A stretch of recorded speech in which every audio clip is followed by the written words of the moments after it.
మన పని ఎట్లా ఉంటుంది అంటే ఒక్కొక్క ఆర్టిస్ట్ చూడు దేవుడికి ఎక్కిస్తారు.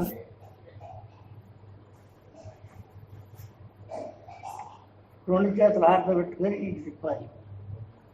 దేవుడికి శిరస్సు మీదుగా ఒక చుట్టు, ముఖం మీదుగా ఒక చుట్టు, హృదయం మీదుగా ఒక చుట్టు ఇటు తిప్పాలి. ఇప్పుడు మనవాళ్ళు ఏం చేస్తున్నారు, కొంతమంది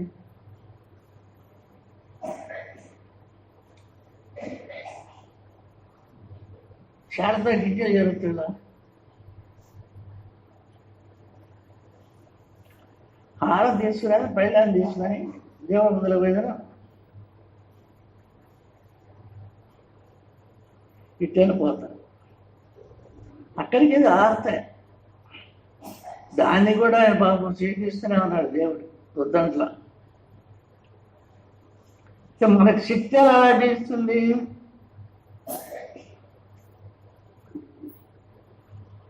మనం ప్రేమతోటి ఆసక్తితోటి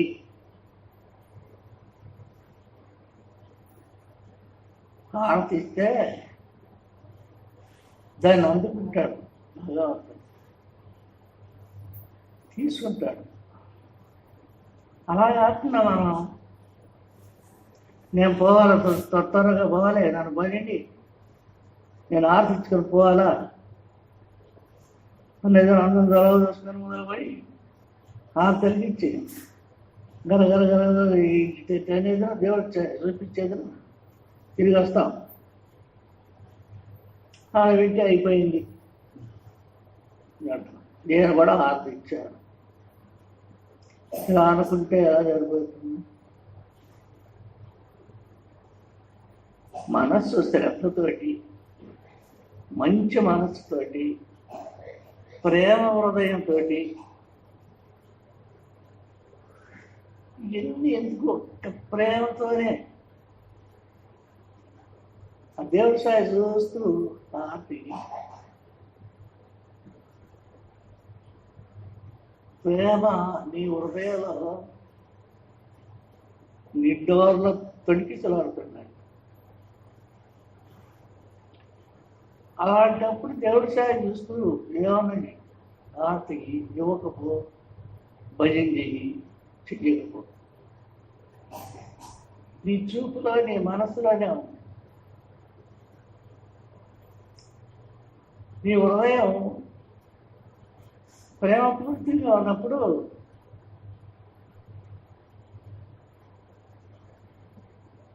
దేవుడి సాయి చూస్తే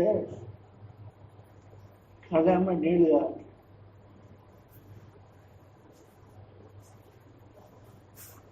ప్రేమ లేనప్పుడు కూడా చూస్తాం. అప్పుడు ఏ చలనం ఉండదు, హృదయ చలనం ఏమీ ఉండదు. హృదయం కరగాలి.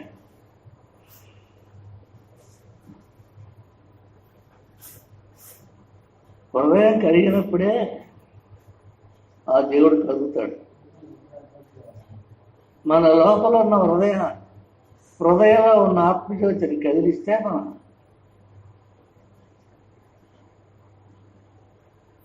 అది శరీరంలో అలుక్కొని ప్రేమగా మారిపోతుంది. హృదయం అంతా పట్టరాడంతో ప్రేమతో నిండుకుంటాను. అప్పుడు దేవుడి సాయుడు చూసి మాట్లాడతాయో ఏం మాట్లాడలేవు, ఏవి కోరలేవు. ఈ ప్రేమతోనే సరిపోయింది హృదయం. మాట్లాడడానికి అక్కడ మాట్లాడలేవు. అలాంటప్పుడు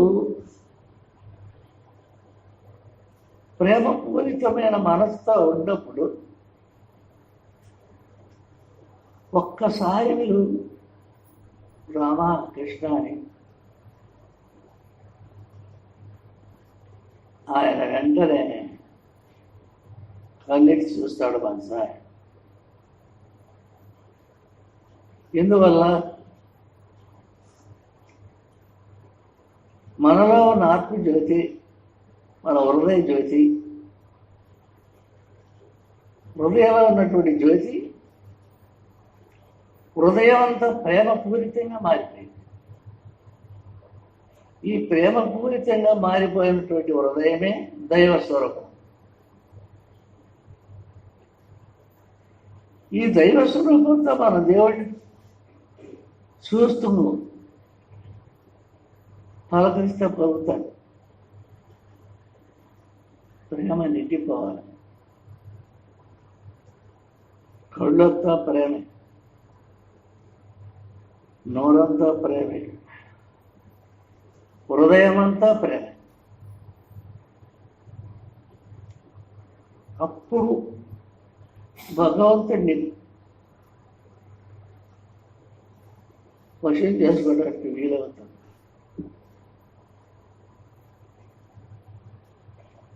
లేకపోతే మనం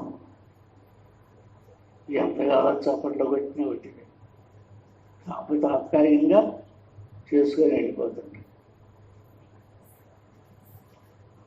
గజేంద్రుడు మొసలి చేతిలో చిక్కి 1000 సంవత్సరాలు బాధపడ్డాడు. అప్పటికి ఏనుగు బలం మొత్తం అయిపోయింది, సావనైంది.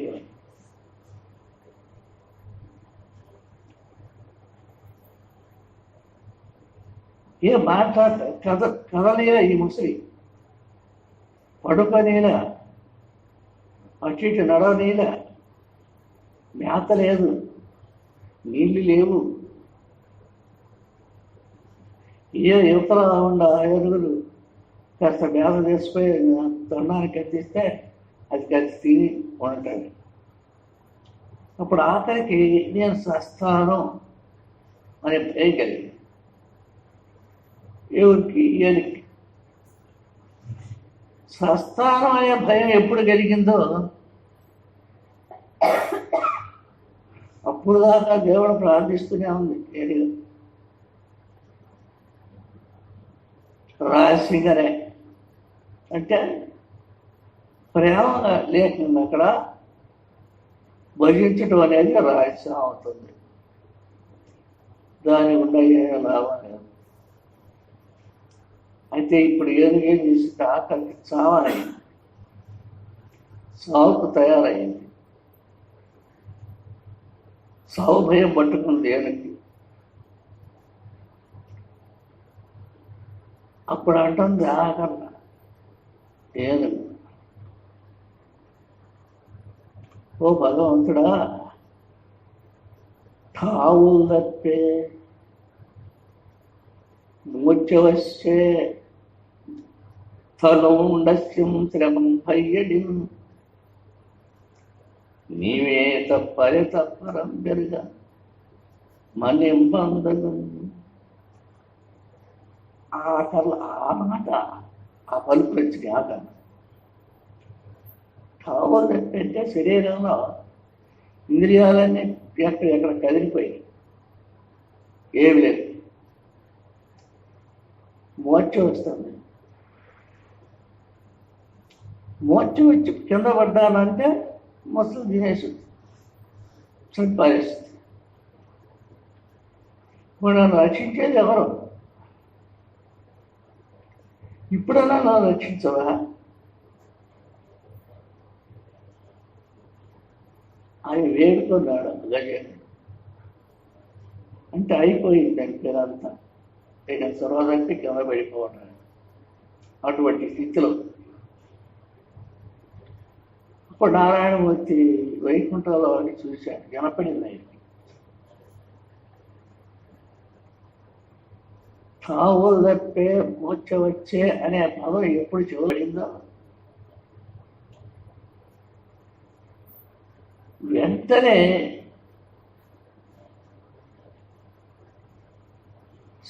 శేషపాదం మీద ఉన్న భగవంతుడు చౌపలేశాడు.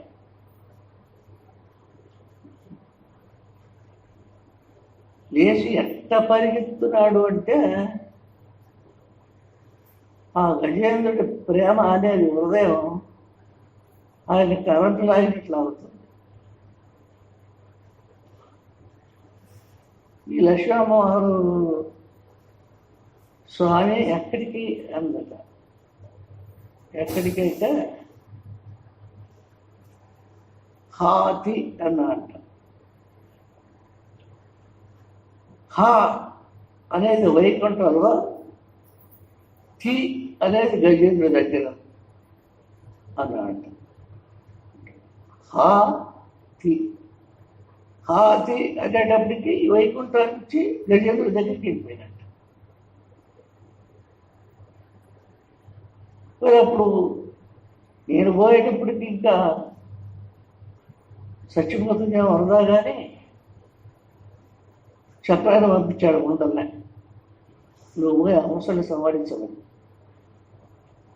దేవుడు ఏడంగానే ఉన్నాడు. ఈ చక్రం పోయి మొసలు తల నరికేసి అప్పుడు ఏనుగు బయటపడింది. ప్రార్థన చేద్దామంటే బలం లేదు.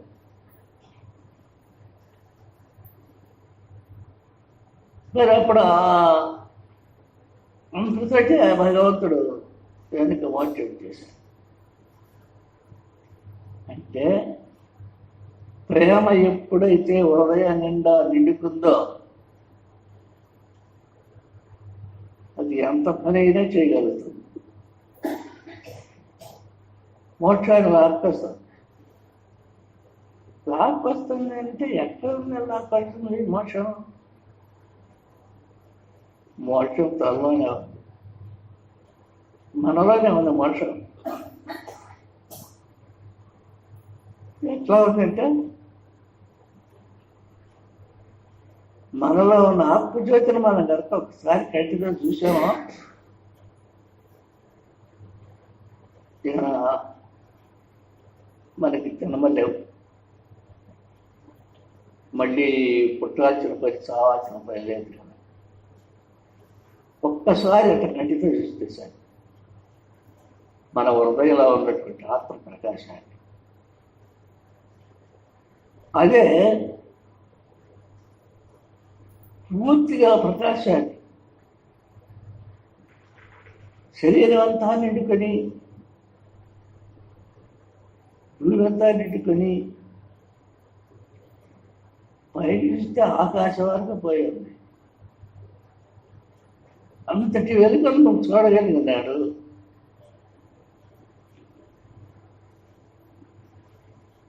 ఆ వెలుగులో నువ్వు ఐక్యమైపోతావు. ఐక్యమైపోయి చావడం కాదు, అక్కడ వెలుగులో ఐక్యమై నేనే బ్రహ్మం, ఇంకొకటి లేదు, నేనే బ్రహ్మం అనుకుంటున్నాడు తనకు తానే. ఈ జగత్తులన్నీ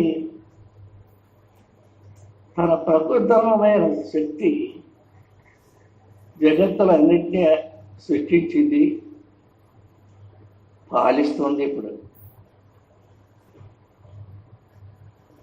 అయితే ఈ సృష్టిలో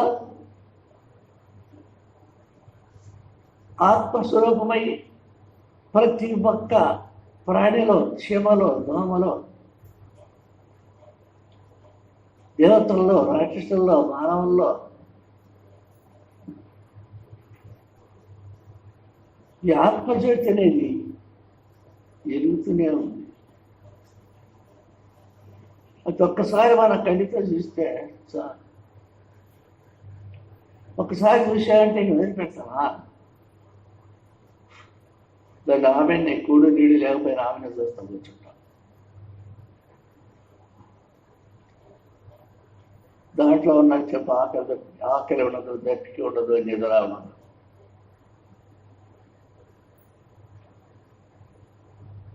ఇప్పుడు దేవుడయ్యా ఎవరు?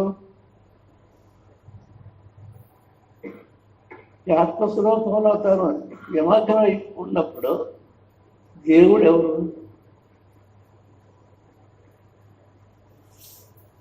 బ్రహ్మ, విష్ణు, మహేశ్వరుడు, రాముడు, కృష్ణుడు, శివుడు వీళ్ళందరూ ఉన్నారా? ఆత్మస్వరూపంలో ఎప్పుడో ఐక్యమైనాడో వీళ్ళందరూ ఒకటిదే. రూపాలన్నీ ఏలే వచ్చి అందరిలో అద్వైత స్వరూపమే కనపడుతుంది. ప్రతి ఒక్క దేవుళ్ళు వాళ్ళ స్వరూపం ఎలా ఉందో అది కాదు, శరీర స్వరూపం కాదు. శరీరాన్ని అక్కడ పెట్టి వాళ్ళ ఆకారం అంతా జ్యోతిర్మయంగా కనపడుతుంది. అలాంటి స్థితికి మనం రావాలి. అప్పుడు మనకి జన్మ మరణాలు లేకుండా పోతాయి. ఏంతోలే ఇప్పుడు కాకపోతే మరి జన్మలైనా పోతాలే. ఈ జన్మలో ఈ సుఖాలన్నీ అనుభవించి ఇక అయిపోయినాక ఆకన్నా మోక్షం వస్తే వస్తుంది, లేకపోతే మళ్ళీ జన్మలో పొందుతానని అది ఎవరు చాలా భయం అన్నారు. అవన్నీ ఉట్టి మాటలే. ఇప్పుడు లేదనే మరు జన్మలో పొందుతాను అనేది ఉట్టిదే. ఇప్పుడు లేదు ఆ జన్మలో ఇంకేం పొందుతాను, ఇప్పుడే లేదు. అందుకని అలా కాకుండా నేనే మోక్ష స్వరూపుడిని, సాక్షాత్ పరబ్రహ్మ స్వరూపుడి నేనే, జగజ్యోతి స్వరూపుడి నేనే, ఆత్మజ్యోతి స్వరూపుడి నేనే అనేది స్థిరం కావాలంట. ఎవరికి వాళ్ళకే స్త్రీలకు కానీ పురుషులు కానీ అది స్థిరం అయిపోవాలి. ఇక నువ్వు అది స్థిరమైనప్పుడు మాటలు పలుకులు మాట్లాడటం, వాళ్ళతో ఏడటం, వ్యవహారాలు చేయటం ఇవన్నీ ఏమన్నా ఈ మాటలన్నీ వ్యవహారాలన్నీ వినబోతే వాళ్ళకి తలకాయ రగిలిపోతుంది. అంత బాధగా ఉంటుంది. అందుకనే మహాత్ములు ఉన్నంతకాలం దీంట్లో పడి పడి పడి పడి పడి ఆకలికి వైరాగ్యం కలిగి ఈ సంసారం గోల, ఊళ్ళో గోల, ఈ ప్రజల్లో ఉన్న గోల అంతా పడలేక, వినలేక, కళ్ళతో చూడలేక విరక్తి కలిగి వెళ్ళిపోతున్నాను. ఇటొక్కటి వెళ్ళిపోయి అనేది పడ మీద కూర్చోడం, అడవులో కూర్చోడం, ఆనందంగా తపస్సు చేసుకుంటూ కూర్చున్నాను. కానీ మనం ఇళ్లలోనే ఉన్నాం, సంసారాలు చేసుకుంటూనే ఉన్నాం. మరి మనకు ముక్తి ఎలా వస్తుంది? వాళ్ళు ఊరు వదిలిపెట్టిపోయి ఆడాడినాం, కూటికి గుడ్డకి కూడా భయపడకుండా ఏడనో చెట్టు కింద కూర్చోవటమో లేదు కొండ మీద కూర్చోవటమో ఇలా చేసి వాళ్ళు తపస్సులు చేసి వాళ్ళు భక్తి పొందుతున్నారు. మనం ముందే తింటారు, మన సంసారంలో మునిగిపోతుంది. ఇకపోతే ఇప్పుడు మనం అయితే సంసారంలో ఉండి కూడా ముక్తి పొందొచ్చు. ఎలా? చేసే ప్రతి ఒక్క పని ఇది రాజుగాదని కానీ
దేవుడి గుడిలో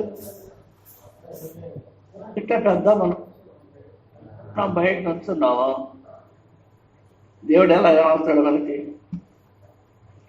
వాకిట్ట దేవుడి గడ్డ పెద్దమ్మ నుంచోటం ఏమో తెలిసే కదా దేవుడు వినపడేది.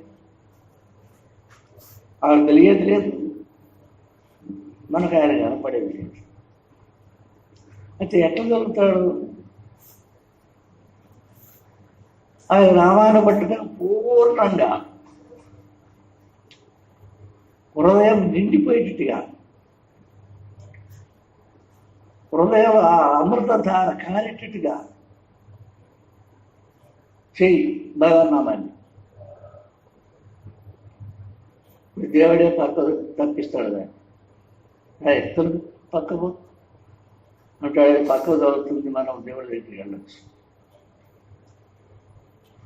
అలా మన హృదయంలో ఉన్నటువంటి ఆత్మని, మన నిజస్వరూపాన్ని మనం తెలుసుకోవాలంటే ఈ సంసారం మీద, శరీరం మీద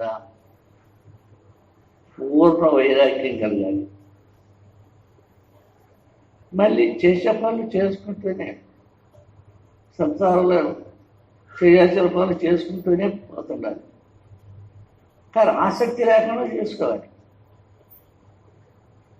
పని చేసాము, నష్టం వచ్చినా గమనుడు, లాభం వచ్చినా గమనుడు. ఇప్పుడు నష్టం వస్తే మనం లాభం కొట్టుకుంటాం, లాభం వస్తే నా బయట వాళ్ళు లేరు అంటాం. ఈ రెండు వచ్చి అలాగా నష్టం వచ్చినా లాభం వచ్చినా చూస్తూ దారిపడవచ్చు. లేదు నష్టం వచ్చింది, ఏడిస్తే నచ్చదా? ఆనందం కనబడిపెట్టి ఏమైనా నష్టం జరుగుద్దా? పోద్దా? ఏం మరి అలాంటప్పుడు ఏడిసేది గమనం ఉంటుంది కదా, సంతోషంగానే ఉంటుంది మామూలుగా. ఈ సమభావాన్ని ఎప్పుడైతే మనం నేర్చుకున్నాం, సుఖదుఖాల్లో కానీ కష్టకాల్లో కానీ లాభ నష్టాల్లో కానీ రెంటిల్లో మన మనసుకు సమానంగా పెట్టుకుంటే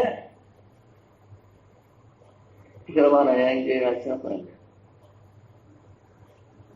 అది క్రమేపీ లోనం తీసుకెళ్తుంది. చూపుని గురుపంచ స్థానంలాగే నిలుపుతుంది. హృదయంలో ఉన్న ఆత్మజ్యోతి అప్పుడే పెద్దదై బయటకు వస్తుంది. ఎప్పుడు చూపు గురుపంచ స్థానంలో నిలబడ్డప్పుడు. అటువంటి స్థితిని మనం సంపాదించుకోవాలి, సాధించి సంపాదించుకోవాలి.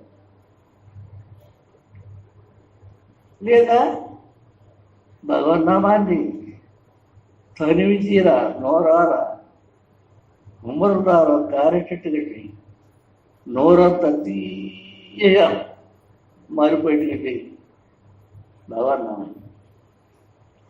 అప్పుడు ఈ మాయ వశం అవుతుంది. ఈ మాయ మన జోలికి రాదు. లేదు జ్ఞానం కావాలనుకున్నావా, గురుపంచస్థానంలో దృష్టిని నిలిపి చూస్తూ కూర్చోను. కర్ణాల జ్ఞానోదయం అవుతుంది. అంటే నీలో ఉన్న ఆత్మ మేల్కొని ఆ ఆత్మ నీకు ప్రత్యక్షం అవుతుంది, బయటపడి కనపడుతుంది. ఇట్లా నాకు కావాలి, అట్లా నాకు కావాలి, అది లేదు ఇది లేదు, కమ్మగా కడుపునిగా తిని కంటిన్యూగా నిద్రపోతే ఎంత ఇచ్చే స్వతంత్రం ఎక్కడ ఉంది? మన వ్యవహారం అంతా అలా ఉంది. అందువల్ల మనం సచ్చి ఏమైపుడతావో మళ్ళీ మనకు తెలియదు. ఇంత సాగు ఎందుకు? నువ్వు బతకదాల్చుకుంటావా? నేను ప్రేమించు. నీలో ఉన్న ఆత్మనే ప్రేమించు, నీలో ఉన్న ఆత్మనే సాధించు, ధ్యానం చెయ్యి. అది ఉప్పతిల్లి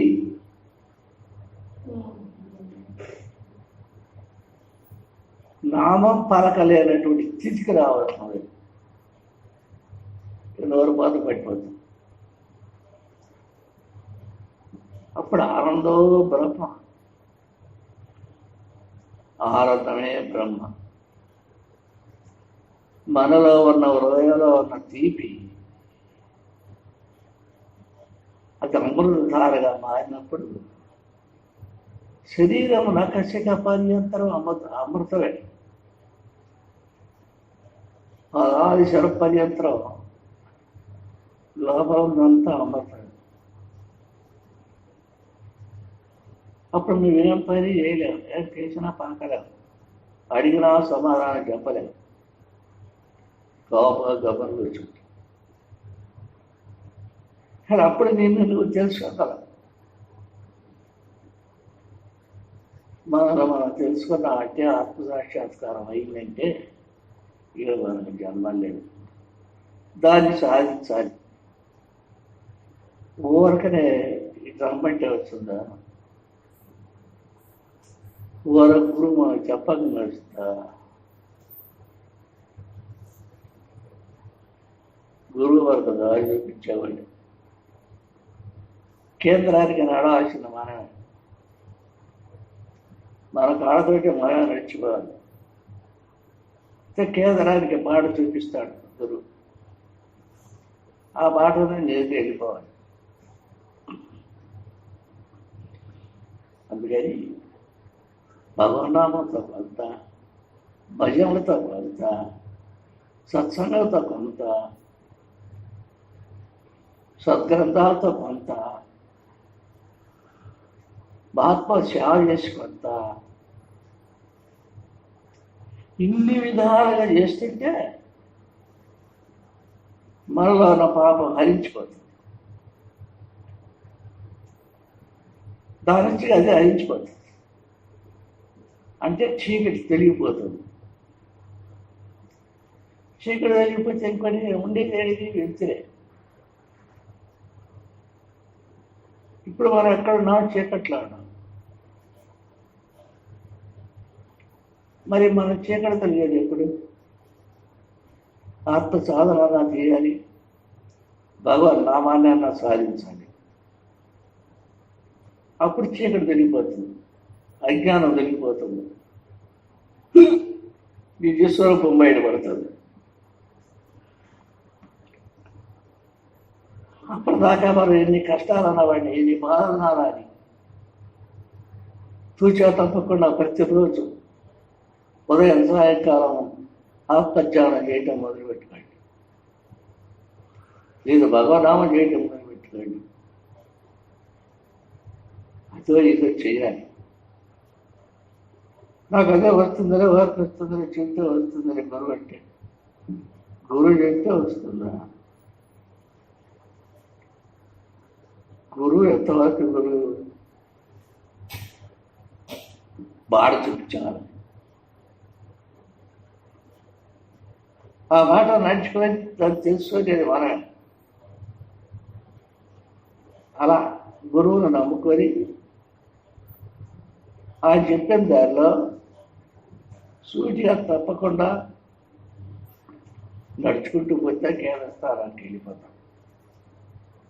అలాగే ఆత్మధ్యానం చేస్తూ గురువు మధ్య స్థానంలో దృష్టి నిలిపి, మనసు అక్కడే నిలిపి కొన్నాళ్ళు కూర్చొని సాధన చేస్తే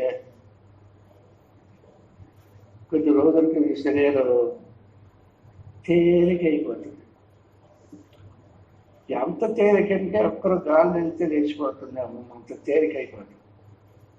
అక్కడ ఏమన్నదో పట్టు పట్టు. ఈ ప్రకృతి పట్టణంతో వెలిగిపోయింది,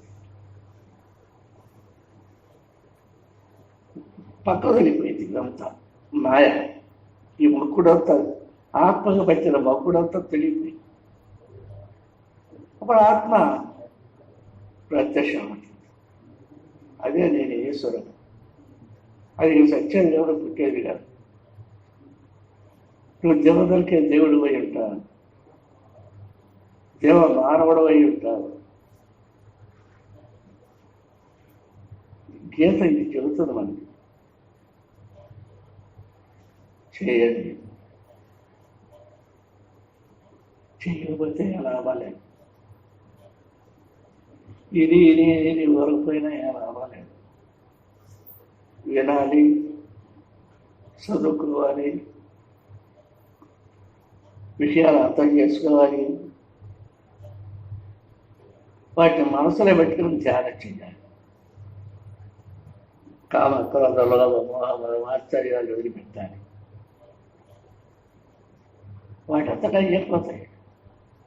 మనం వదిలిపెట్టాలంటే మన వల్ల ఏంటది కాదు. చీకటి కర్ర తీసుకుని బాజినా పోదు, కత్తులతో నరికినా చీకటి పోదు, గొడ్డలతో కొట్టినా చీకటి పోదు. ఎండబోతుంది, బుడ్డీలు ఇస్తే పోతుంది, ఉదయపడితే చీకటి వెళ్ళిపోతుంది. అట్లాగే చీకటి జోలికి మనం పోకూడదు. యజ్ఞానం జోలికి పోవాల్సిన అవసరం లేదు. జ్ఞానసూర్యుడు ఆత్మస్వరూపం మీద మనసు పెట్టి దృష్టి నిలిపి చూస్తూ ఉంటూ ఆయన ఒక మెరుగు మెరిచాయంటే ఈ చీకటి కాస్త అజ్ఞానం అనే చీకటి పట్టణపట్టలేదు. ఇది బాగా సాధించండి. సాధిస్తే మనందరూ ఈ జన్మలో నేను ముక్తి పొందగలం. ఎన్నో జన్మలు అవసరం లేదు. మళ్ళీ జన్మలో పొందుదామంటే ఈ జన్మతో పోతే కదా, మళ్ళీ జన్మలో పోయింది. అప్పుడు ఇటు పోతూ అప్పుడు ఏమైపోతామో మనకి ఏం తెలుసు. అందువల్ల ఎవరు కూడా సంసారం చేయకుండా, అశ్రద్ధ పడకుండా, శ్రద్ధ వహించి ప్రేమపూరితంగా ఆత్మత్యాగం చేయండి. మీరు బయటపడతారు. జన్మ మరణాలు తగ్గించుకోగలుగుతాం, దైవ స్వరూపాన్ని పొందగలుగుతాం. సరే, పొద్దుపోయండి. అరే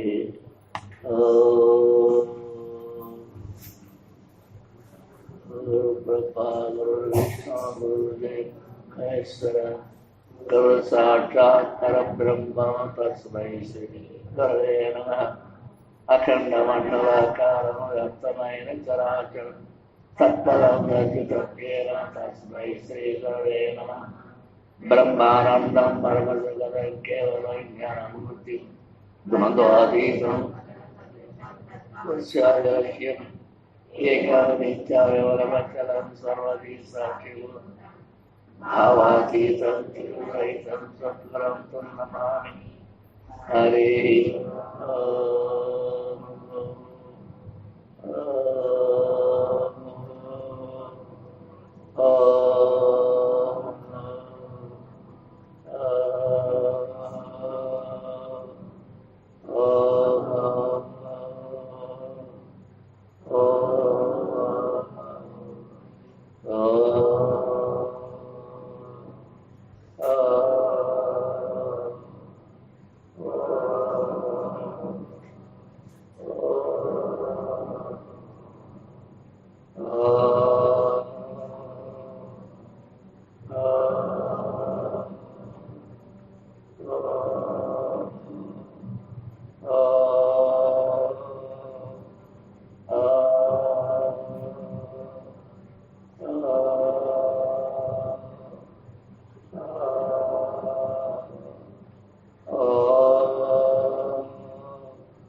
ఇదే అవకారాన్ని చేస్తూ రేపు అవకారం చేసుకుంటూనే ఇతర పారాయణ చేయొచ్చు.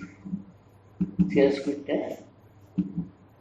ఫలితం ఎక్కువగా త్వరగా లాభిస్తుంది.